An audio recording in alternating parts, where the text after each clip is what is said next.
Hey guys, we're back again here in the bunker. It's been quite a while because it has been a particularly busy winter time for me, but I wanted to drop in and do a couple things in this video. I'm hoping to package a couple things in one. First, I want to just kind of shamelessly plug the Rode Schwartz Radar and Electronic Warfare Pocket Guide. This is a free resource from Rode Schwartz, who obviously makes many electronic and electrical diagnosis and metering instruments. This has a lot about radar, jamming, frequency management. So if you're into that kind of stuff, this is free, or you can download it on their website for free. I'm not associated with them in any way, but it's a quick, neat read. The second thing I want to kind of mention too is something I've been making a lot of for different packs for fishing and hiking this summer are Ranger bands. Grab an old inner tube from a bike or buy a brand new one that hasn't been stretched out, and you know, you can easily make Ranger bands by just taking a sharp pair of scissors or a razor and you know, just kind of taking a bit off, and in a couple minutes you can have yourself a whole mess of Ranger bands, and you won't have to pay some schmuck $10 on the internet for them. You can make them for, you know, $4. You can get a whole inner tube, and you could probably make, you know, 200 or 300 of them. So that as well. Get your Ranger bands made before it's summertime, camping season, hiking season. And the third, before I get into the video, I wanted to do a wrist check. This is a watch I've had for quite a while. It's not a budget watch by any means. This is what I like to call my work watch or my travel watch. This thing's been all over the world with me multiple times around the globe. This is the Breitling Emergency. These things, this is the last generation before the most modern one. These retail for about between $4,000 and $10,000 US depending on condition and operation and all that good stuff, how well it's been maintained. As you can see mine there, it's got the display on there. This watch has a built-in EPIRB beacon on 121.5 megahertz. The newer version also has the other frequency. This is the older version. This is still monitored, but it's monitored by ships and airplanes only. But it is a personal rescue beacon. So pretty cool. Breitling Emergency's got a lot of history behind it. I'll do my very own video on this too, but I just wanted to do a quick wrist check. Got the Breitling on today. So without further ado, there's something I want to talk about today, and it's shortwave radios. So I'm going to just zoom in a bit here. This is a Texan R9012. This is a run-of-the-mill budget shortwave radio. It is a 10-channel. As you can see here, the 10 shortwave channels. You can see how they correlate here, 10. And your frequency range for each.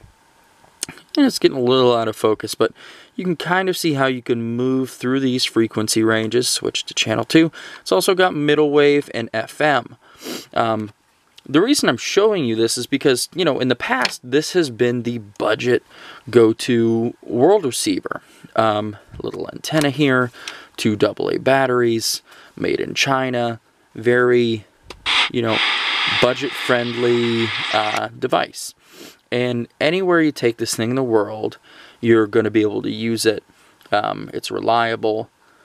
$12 or $14, maybe $16 on the internet now. And Texan is renowned in their production of radios, receivers.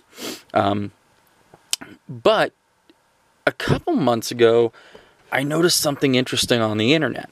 A couple folks were talking about this new radio that was coming out. It was made by XHData.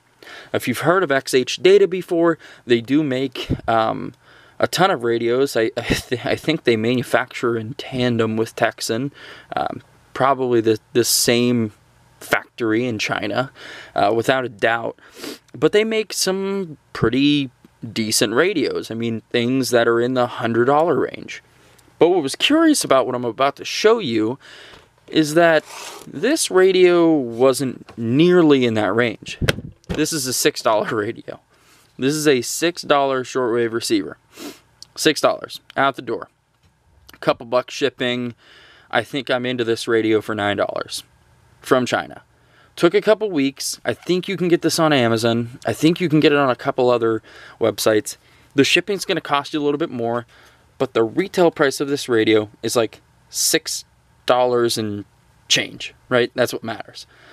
So what the heck do you get out of this? Well, this is an analog radio. They do market it as a DSP, or digital signal processing radio. There is a DSP chip in this. However, when you look at it, you know, this super heterodyne receiver design here, it's the DSP comes a little bit later in the schematic. I think they just market it as a DSP. It's not really a, yeah, just because you have a DSP chip, that doesn't actually mean you're utilizing the full kind of, you know, it's really hard to explain, I guess, but it's not an SDR, right? You're not getting digital radio. This is an analog radio. But what matters is what you get out of $6 or $7, right? 6 and change. You get 9 channels, as you can see here. You get FM and AM, so the same, you know, same as with your Texan 9012, your middle wave and your FM. This does have one less channel than the 9012. When you look at it, really you're only missing out on the 3.7 to 4.1, the 75 meter frequency.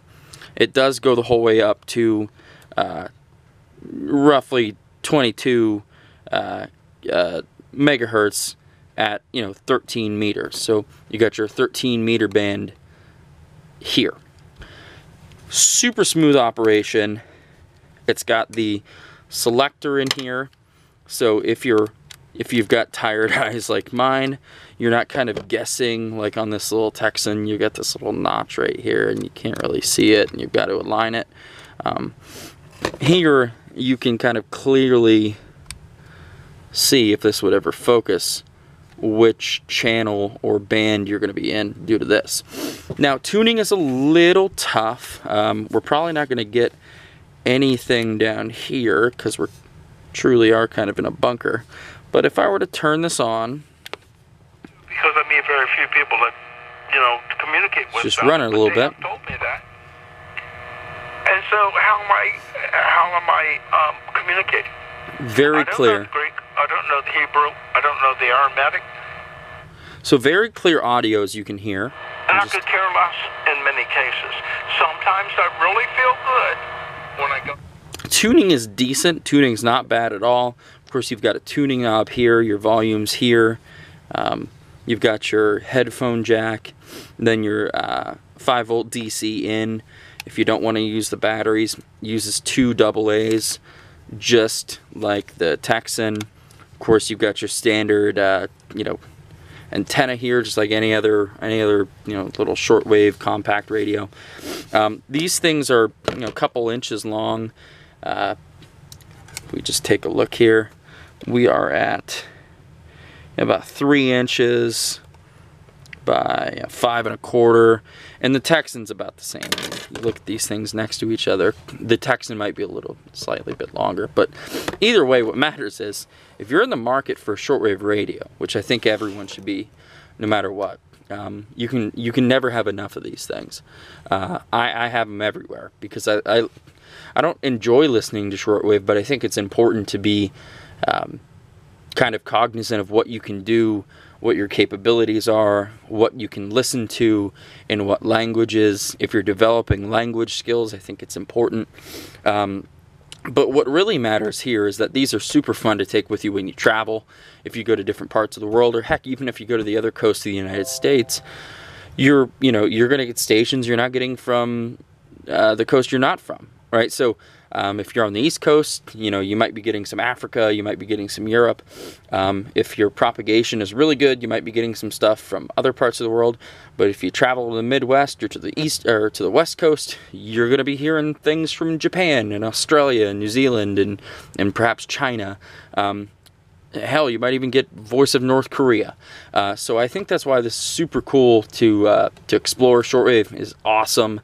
It is a gateway drug to ham radio, which I'm super passionate about. But I just wanted to, again, kind of just highlight the fact that this receiver is super neat. One of the things that has me kind of scratching my head is, why these are taking so long to catch on. There have been a couple articles out about these from a few different outlets. I haven't seen a whole lot of YouTube stuff on these. I'm sure I'm not the first one, but I haven't really looked that hard. But it is kind of a neat little radio to get your hands on for $6. Even if the shipping gets you above 10, it's going to come in cheaper than the Texan, and it's something to experiment with. I have not seen a difference between this and the Texan. In many ways, I think this is, just about the same. Audio quality might strangely be better with the XHData, but the Texan does have another band. It does have that 75 meter range that this does not have, that 3.7 through 4.10 megahertz range. So if you absolutely need that, fine, grab the Texan. But this is a fantastic little, radio to throw in your carry-on or something. So just wanted to make that video for you guys, show you guys a couple new things, the Ranger bands, the electronic warfare guide, and of course do the wrist check with the Breitling. So take care. I'll talk to you guys soon. And in the interim, if you have any questions about these radios, either one of them that we looked at or anything on the channel, drop a comment. I always try to reply, or at least get back to the folks that are tuning in, that want to share knowledge. So take care. We'll talk to you later.